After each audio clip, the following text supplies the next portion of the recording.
అందరికీ నమస్కారం అండి. శైలజ వినిపించే కథల ఛానల్కు స్వాగతం. ఈరోజు మనం డి జానకి గారు రచించిన దొడ్డ మనిషి అనే కథను విందాం. ఈ కథ అక్టోబర్ 2011 చందమామలో ప్రచురింపబడింది. హాయ్ ఆనంద్, ఎలా ఉన్నావు? ఆనంద్ తనని పిలుస్తున్నది ఎవరా అని వెనుదిరికి చూశాడు. ఓ, ఎంత సుదినం! అరవింద్, నువ్వా? కుశలమేనా అంటూ స్నేహితుడిని ఆప్యాయంగా పలకరించాడు ఆనంద్.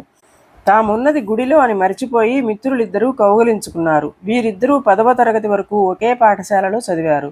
తర్వాత ఆనంద్ పై చదువుల కోసం సమీపంలోని నగరానికి వెళ్ళాడు.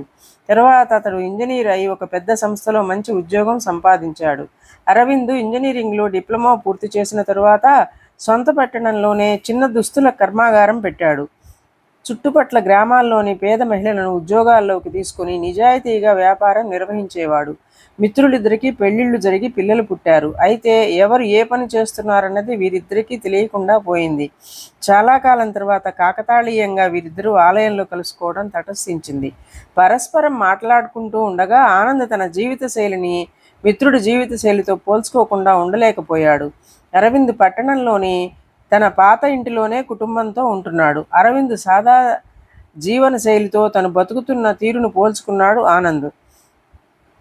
విలాసవంతమైన నివాస భవనం, కారు, కులీనురాలైన భార్య, కాన్వెంటుకు వెళుతున్న కుమారుడు, పోల్చుకోవడానికి కూడా వీల్లేనంత సంపన్న జీవితం తనది. తర్వాత అరవింద్ మిత్రుడిని తన దుస్తుల కర్మాగారానికి తీసుకెళ్లాడు. అక్కడికి వెళ్ళగానే ఆనంద్కి చిరాకేసింది. పాత యంత్రాలు, నిరక్షరాస్యులైన కార్మికులు, ఇరుగ్గా ఉన్న కర్మాగారం. దీన్ని చూడటానికి అతను వచ్చింది అనుకుంటూ ఆనంద్ తన కర్మాగారంలోని కొత్త యంత్రాలను, నూతన సాంకేతిక శక్తిని సరిపోల్చుకున్నాడు. ఎంత భాగ్యహీనుడు! నా ఫ్యాక్టరీకి వచ్చి చూస్తేనా అనుకుంటూ తనలో కలిగిన ఏహ్యభావాన్ని ఆనంద్ దాచుకోలేకపోయాడు.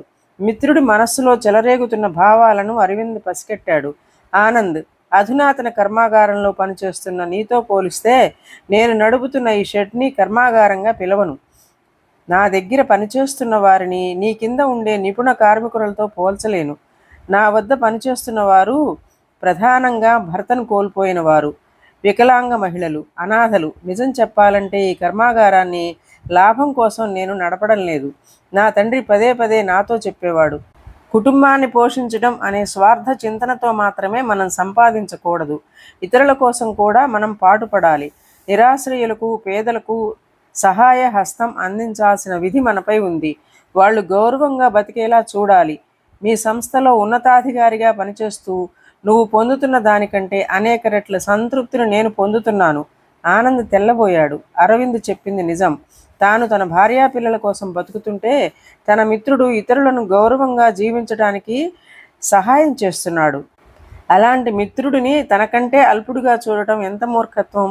ఆనంద్ తలదించి గొణుక్కున్నాడు. నిజంగానే దొడ్డ మనిషి. ఇదండి కథ.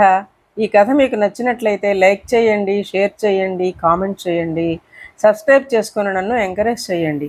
నమస్కారం అండి.